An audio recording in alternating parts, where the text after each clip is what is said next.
Good afternoon everyone. So I'm back at Marshes. It's been a while, and the reason I'm back today, I wasn't planning on coming here, but the world famous Bonaparte's Gull has arrived for the 13th year in a row. Unbelievable.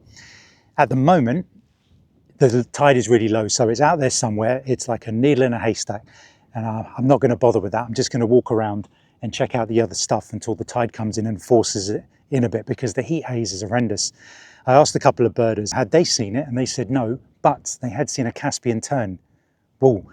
So they said it was up in the creek, but checked bird guides and somebody said it had flown off down the creek. I thought, okay, is it going to be one of those days where I show up and everything's gone? So I thought I'll come round here anyway while I wait for the tide to come in. Went round, and this very obviously bigger bird standing out on its own. I mean, it could have been a shelduck, could have been anything, but just, yeah, even from a distance, surely. And yeah, got my camera on it, and it is the Caspian Tern. So yeah, these are pretty rare in the UK, quite rare. They're usually breeding in North America, and sometimes they'll be up in the Baltic and Australasia, things like that. So it's a rare visitor to the UK, and there has been a few sightings. They're usually in like Yorkshire, Scilly Isles, Norfolk and Suffolk.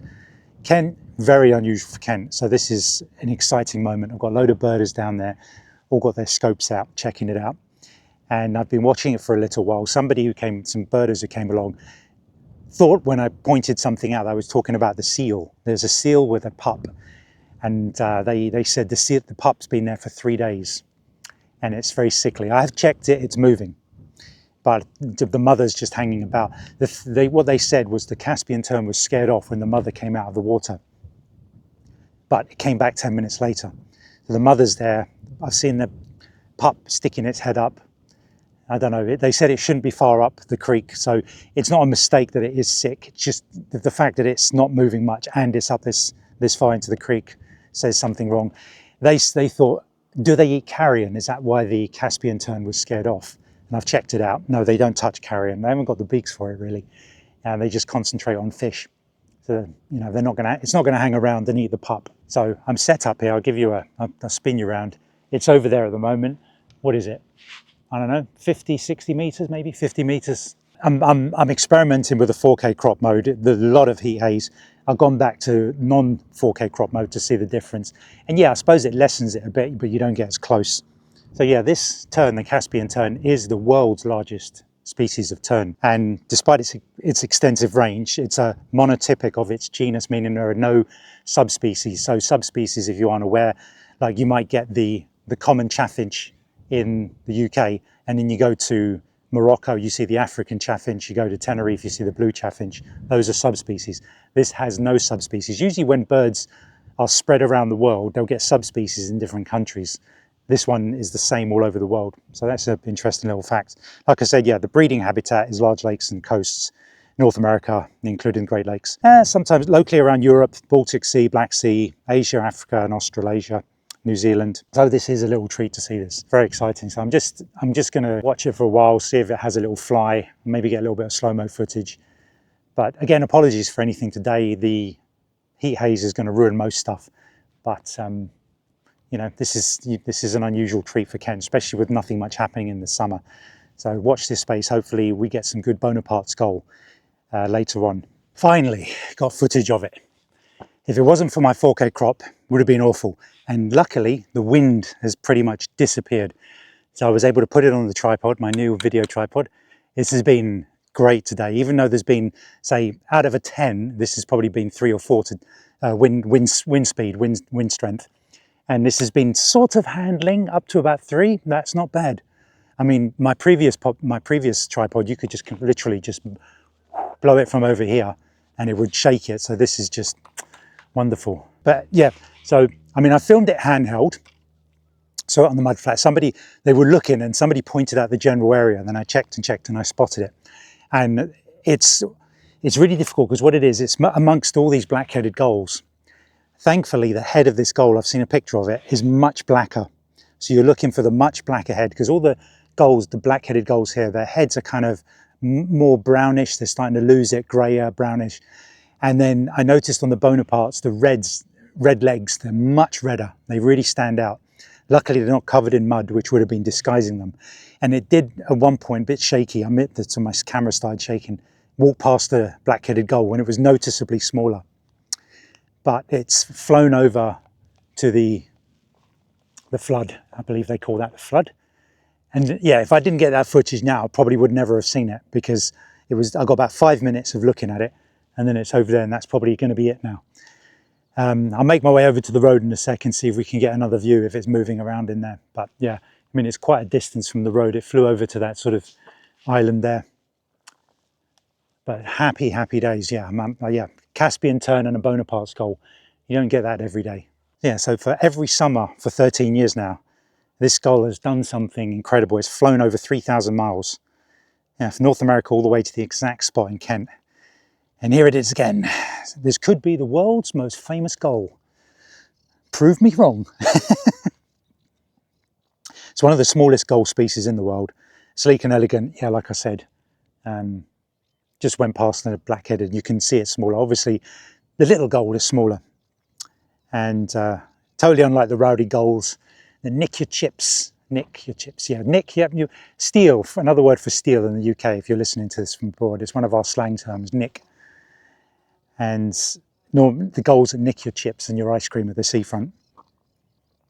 And yeah, we normally expect to see them in Canada or Alaska during the breeding season. But this guy is different. Don't know why he comes back here. He obviously loves Kentish mud. And why wouldn't you? Yeah, people are coming from all over now to see it. So I'm glad I got the video. I'll get the vlog working away. So with the Caspian gull, that makes this a nice roundup of stuff. But anyway, I'll just give you a little bit of info on it. It was Bonaparte's gulls are named after Charles Lucien Bonaparte, Napoleon's nephew, and a pretty serious ornithologist in the 1800s. And unlike most gulls, Bonapartes nest in trees, and they feed delicately on insects and small fish, mostly like terns, really. Other little bonuses, even though the heat haze was quite bad, curlew, pretty far out. I mean, my camera is handling that really well.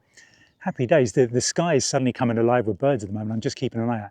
But that curlew, yeah, you can see it's quite, and I'm going to get to the point of this. It looks kind of quite fluffed up, and you can see, well, basically look at this bird, okay? So get a good look of it, because people often make the mistake of the one I'm about to compare it to. So I was filming that for a while in the fort, and then as I was walking down the path looking out for the Bonapartes, I saw another, thought it was a curlew, much closer in. I thought, great, nice frame filling footage is going to be coming up with less heat haze. And when I got my camera on, I went, it's a Whimbrel, Eurasian Whimbrel, much sleeker, much more pronounced stripe on the eye, and the beak slightly thicker, narrow, not as curved. Very subtle, easy to miss. But once you've seen a few, it's like, yeah, I know exactly what that is. Usually the sleekness gets it for me. And yeah, it's lovely that they're not jumping. I mean, I was only about 10, 15 meters away. And there are lots of birds going on in the fields here, reed warblers and goldfinch and stuff. Now, it was unfortunate because the sun was so strong, but this full breeding plumage male linnet landed on the tree. And you can see the lighting's horrendous. I would have loved to have got that, because I don't think I've ever seen so much red on a linnet. But anyway, we're going to go back and try for the Caspian Tern again, because there are a few clouds and it might reduce the heat haze. We'll stay here for a couple more hours. I might go over to Armley, but I want to see if Bonaparte's gull come back. Okay, I'll speak to you a bit later. Yeah, turning out to be a really good day. Flocks of bird. There are so many black-tailed godwits. I've just been going for slow-mo because they've been going up in such big flocks. I won't be able to focus in on anything specific. But it's hard because what happened was the Bonapartes flew over to the flood, and then all these birds went up in flocks. Filmed them. There's no way I'm picking it out from there. So I don't know, because some of the white birds, the black-headed gulls, came back to the water, the river, and some went back in. I just filmed as much of those flocks as possible. I believe there's red shank in there, oyster catchers, black-tailed godwit, and probably something. It's the little ring plovers. I'm hoping to see a few of those. That'll be something unusual. But I went back for the Caspian, and yeah, went into the hide a little bit. Actually, I thought it would be like a hot box, but it was actually quite cool in there.